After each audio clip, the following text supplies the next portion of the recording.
আসসালামু আলাইকুম। যে রামিজ হত্যা যে ঘটনাটা, সবাই এটা নিয়ে লেখালেখি করতেছে, ভিডিও বানাতেছে, সবাই এটা নিয়ে আন্দোলন করতেছে। যাক, ভালো, এটা কিন্তু একটা ভালো দিক। কিন্তু এই এখানে কি সমাধান হবে? এগুলো করে কি সমাধান হবে?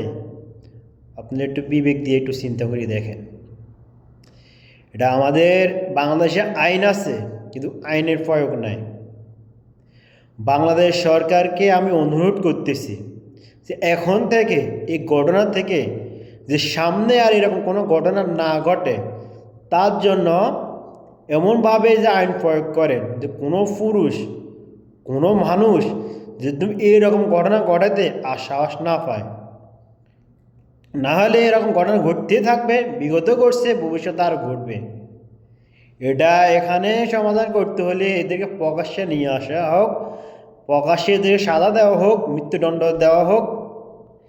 একজনের দেখে 10 জনের শিক্ষা নেবে, 10 জন আর এরকম ঘটনা ঘটাতে সাহস পাবে না। নাহলে যে বাংলাদেশে যে শিশু নির্যাতন হইতেছে, যে ধর্ষণ হইতেছে, এগুলো বিগত সরকার আমলেও ছিল, ভবিষ্যতে আরও থাকবে। এটা কিন্তু নতুন কোনো কিছু না।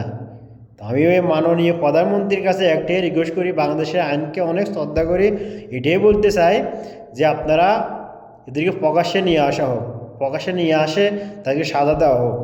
একজনের দেখি যেহেতু 10 জনের সমাধান হয়, সাবধান হয়।